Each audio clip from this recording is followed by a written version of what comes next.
আসসালামু আলাইকুম, স্বাগতম অ্যাসাইমেটিক হাউস থেকে। আমি মোহাম্মদ সাগর রয়েছি আপনাদের সাথে। তো বেসিক্যালি টিসিজি ক্লাসে আজকে আরেকটি বেসিক ভিডিও নিয়ে আপনাদের সাথে শেয়ার করার জন্য হাজির হলাম। তো আজকে আমরা এই ভিডিওতে ফ্রিকোয়েন্সি কী তা জানার চেষ্টা করব, কেননা আমরা অনেক সময় ফ্রিকোয়েন্সি নামটা শুনে থাকি, কিন্তু মূলত ফ্রিকোয়েন্সিটা কী তা জানি না। তো আমি আশা করি আজকের এই ভিডিওটা সম্পূর্ণ দেখলে অবশ্যই ফ্রিকোয়েন্সি সম্পর্কে অনেক কিছু শিখতে পারবেন। তো চলুন কথা না বাড়ি আজকের এই ভিডিওটি শুরু করি। সম্মানিত ভিউয়ার্স, ফ্রিকোয়েন্সি জানার আগে আমরা ছোটো করে এসি কারেন্ট এবং ডিসি কারেন্ট সম্পর্কে একটু ধারণা দেওয়ার চেষ্টা করি, কারণ হচ্ছে এসি কারেন্ট এবং ডিসি কারেন্টের মধ্যেই ফ্রিকোয়েন্সিটা রয়েছে।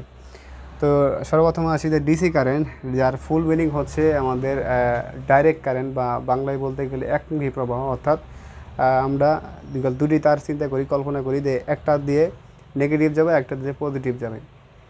তো কেন পজিটিভ নেগেটিভ যাবে সেই কারণটা আমরা বলি যে অনেক সময় দেখবেন যে আমাদের যখন ছোটোকালে আমরা ছিলাম, তখন দেখবেন যে ছোটো ছোটো লাইট এবং ব্যাটারি নিয়ে আমরা দুই তারের সাথে সেই ব্যাটারি সংযোগ করে দেখবেন লাইটটা জ্বলছে। অনেক সময় আমাদের লাইটটা জ্বলে না, তখন কী করি আমরা? তখন আমরা লাইটটা না জ্বলার কারণ কী করি, যে তারটা সংযোগ করছি তার বিপরীত দিকে দিই, তাহলে কিন্তু লাইটটা জ্বলে। তো কেন জ্বলে? কারণ ওইখানে আমাদের ডিসি কারেন্টের ক্ষেত্রে কোনো ধরনের ফ্রিকোয়েন্সি নাই, এই জন্য আমাদের তারগুলো নেগেটিভ না হলে, পজিটিভ না হলে জ্বলে না।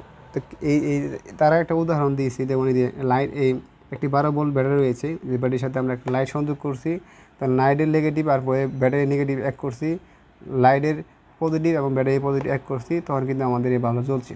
যদি তার বিপরীত করতাম তাহলে কিন্তু জ্বলে না। আমরা অনেক সময় যে বা যখন ছোটোকালে খেলা চলে আমরা ওই জিনিসগুলোকে ব্যবহার করছি, দেখি বিপরীত হইলে আমাদের জ্বলতো না।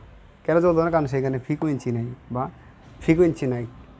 আবার বিপরীত দিকে যদি আমরা চিন্তা করেন যে এসি কারেন্টের ক্ষেত্রে বা আমরা বাসা বাড়ির ক্ষেত্রে, যেগুলো আমরা 2 পিন প্লাগের সাথে একটি হোল্ডার সংযোগ করি, আর সেখানে একটা বাল্ব লাগাই, আর বাল্বটা লাগানোর পরে আমাদের বোর্ড যে রয়েছে, আমাদের বাসা বাড়ির সুইচ বোর্ড রয়েছে, এই সুইচ বোর্ডের দিকে আমরা 2 পিন প্লাগ, যেমন একটা 2 পিন প্লাগ অঙ্কন করে রাখছি, এই 2 পিন প্লাগের সাথে দিকে আমরা 2 পিন সকেটটা এক করে দিই বা লাগাই।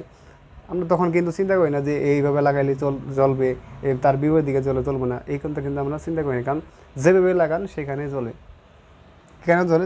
কারণ এখানে ফ্রিকোয়েন্সি রয়েছে। আর এই ফ্রিকোয়েন্সিটা কী মূলত আমরা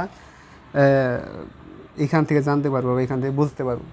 তো এখানে একটা এসি কারেন্ট, যার ফুল মিনিং হচ্ছে আমাদের অল্টারনেটিং কারেন্ট। অর্থাৎ সে একবার কিছু সময় নেগেটিভ থাকবে, কিছু সময় পজিটিভ থাকবে, আবার কিছু সময় নেগেটিভ থাকবে, যেটা আমরা এসি কারেন্টের ক্ষেত্রে বলি যে কিছু সময় লাইন থাকবে, কিছু সময় নিউট্রাল থাকবে। তো এটা কীভাবে হয় একটু লক্ষ্য করেন যে আমরা এখানে 230 ভোল্ট, এখানে প্লাস, অর্থাৎ উপরে যে সাইকেল রয়েছে এটা হলো প্লাস, আর নিচে দিয়ে রয়েছে এটা আমাদের মাইনাস।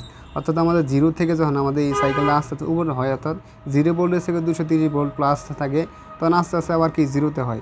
তো এই জিরো থেকে যখন আমাদের নিচের দিকে আসে, তখন আমাদের -230 ভোল্ট আসে। ঠিক আছে, এই -230 ভোল্ট থেকে তখন আস্তে আস্তে আবার জিরোতে হয়, তখন আবার আস্তে আস্তে +230 হয়। এইভাবে কিন্তু একটা সাইন ওয়েভের মধ্যে সবসময় নদীর ঢেউর মতন সে এসি কারেন্টটা কী হয়, পরিবহন হয় বা চলাচল করে। আর এই যে রয়েছে আমাদের এই যে এই 0 থেকে +30, 230 থেকে আমাদের জিরোতে আসে, এই যে এখান থেকে এখান পর্যন্ত একটা হলো কি, আমরা অর্ধবৃত্ত বলি, যেটা আমরা হাফ সাইকেল বলতে পারি। ঠিক আছে, এই একটা হাফ সাইকেল, এই একটা হাফ সাইকেল, এই যে একটা হাফ সাইকেল, এই হাফ সাইকেল মিলে হচ্ছে আমাদের একটা সাইকেল বা 1 সাইকেল। আর এই 1 সাইকেল মিনিং হচ্ছে বা ইকুয়াল টু হচ্ছে আমাদের 1 হার্টস।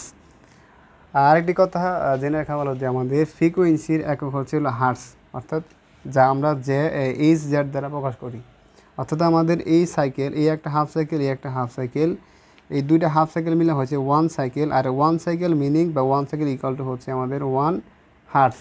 1 হার্টসটা কি আমরা একটু ভালো করে বোঝার চেষ্টা করি। এখানে যে আমরা এখানে একটি লাইটের সাথে আমাদের লাইনে সংযোগ করেছি, এখানে 230 ভোল্ট দিছি, আর 230 ভোল্টের সাথে দিকে আমরা এখানে ফ্রিকোয়েন্সিটা যেগুলো আমরা 1 হার্টসে ফিক্সড করে দেই।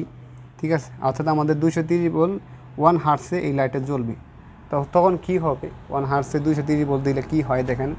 তখন কি হবে জানেন? এই যে আমাদের 1 সেকেন্ড সেই লাইটটা অন থাকবে, আবার পরের সেকেন্ড সেই লাইটটা অফ হবে।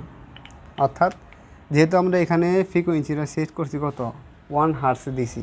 ঠিক আছে, 1 হার্টস মিনিং হচ্ছে এই লাইটটা আমাদের 1 সেকেন্ড অন হবে, আবার পরের সেকেন্ড অফ থাকবে, আবার অন হবে, আবার অফ হবে, এভাবে কন্টিনিউয়াসলি চলতে থাকবে। ঠিক আছে, এটাই হলো আমাদের ফ্রিকোয়েন্সি। আশা করি বিষয়টা বুঝতে পারছেন যে ফ্রিকোয়েন্সিটা মূলত কী। ঠিক আছে, কারণ এখানে আমাদের ভোল্টেজ যতই হোক, আমাদের হার্টস যেগুলো আমাদের ফিক্স করে দেয় বা নির্ধারণ করে দেয়, তখন কিন্তু আমাদের এই বাল্বটা ওইভাবেই জ্বলবে। আরেকটি কথা হইলো যে আমাদের বাংলাদেশের যে লাইনের যে ইটা হয়েছে, আমাদের ফ্রিকোয়েন্সি রয়েছে 50 হার্জ।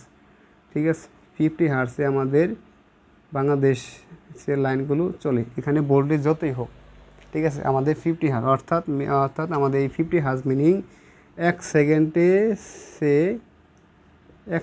সে 50 বার অন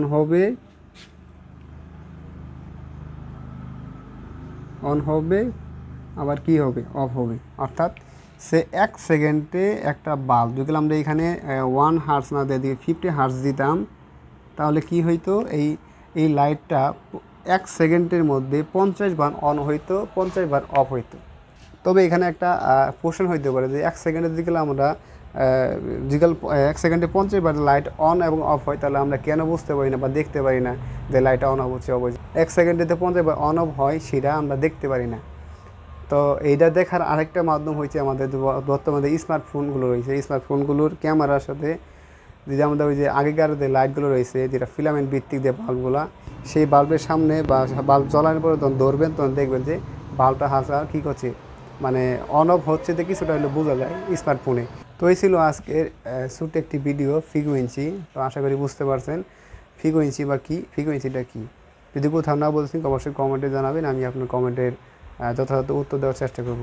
আজকে এই পর্যন্ত শেষ করছি, দেখা হবে পরবর্তী কোনো ভিডিওতে। সেই পর্যন্ত ভালো থাকেন, সুস্থ থাকেন, আল্লাহ হাফেজ।